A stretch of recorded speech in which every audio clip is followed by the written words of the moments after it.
सूरज और हवा की लड़ाई।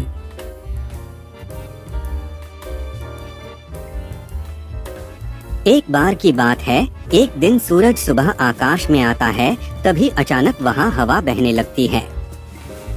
फिर हवा सूरज को अपने रास्ते में देखकर हवा सूरज से लड़ाई करने लगा। फिर सूरज कहता है, ठीक है, चलो देखते हैं कि कौन सबसे ज्यादा शक्तिशाली है। पर वायु बड़ा ही घमंडी स्वभाव की थी। उसे अपनी ताकत पर बड़ा ही घमंड था। उसका मानना था कि वह जब तेज रफ्तार से बहने लगे तो बड़े बड़े पेड़ों को उखाड़ सकती है, नदियों और झीलों जमा सकती है। अपने घमंड के कारण वायु ने सूर्य से कहा, मैं तुमसे ज्यादा शक्तिशाली ही हूँ। मैं चाहूँ तो किसी को भी अपने रफ्तार से गिरा सकती हूँ। सूरज ने हवा की इस बात पर शांति से कहा, हवा, हमें कभी भी किसी चीज का घमंड नहीं करना चाहिए। हवा यह सुनकर भी खुद को ज्यादा शक्तिशाली मानती रही। इस बात पर दोनों आपस में बात कर ही रहे थे कि उन्हें तभी रास्ते में एक आदमी दिखाई दिया और उस आदमी ने कोट पहना हुआ था। तभी कोट देखकर सूर्य के मन में एक योजना आई।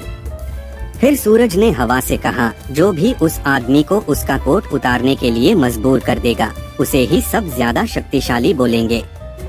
हवा ने कहा, ठीक है, मैं उस आदमी का कोट उतारने के लिए तैयार हूँ, पर सबसे पहले मैं उसका कोट को उतारने की कोशिश करूँगी। तब तक तुम जाकर बादलों में छिप जाओ। सूर्य बादलों के पीछे छिप गया। फिर हवा बहने लगी। वह पहले तो धीरे धीरे बह रही थी, लेकिन उस आदमी ने अपना कोट नहीं उतारा। फिर हवा ने अपनी रफ्तार बढ़ाने लगी। हवा तेज होने के बाद उस आदमी को ठंड लगने लगी और उसने अपने कोट से शरीर को अच्छे से लपेट लिया। बहुत देर तक ठंडी और तेज हवा बही, लेकिन उस आदमी ने अपना कोट नहीं उतारा। फिर हवा थक गई और रुक गई। इसके बाद सूरज की बारी आई। वह बादलों से तेजी से बाहर निकलकर हल्की धूप करके चमकने लगा। हल्की धूप होते ही उस व्यक्ति को ठंड से हल्की गर्मी लगने लगी, तो उस आदमी ने अपना कोट हल्का ढीला कर दिया। इसके बाद फिर सूरज तेजी से चमकने लगा और उससे तेज धूप निकल गई।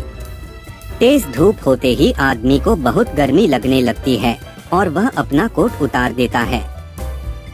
जब हवा ने यह सब देखा तो वह चौंक गई और खुद पर शर्मिंदा होने लगी और उसने सूरज के सामने हार मान लेती है और अपने घमंड के लिए माफी भी मांगती है।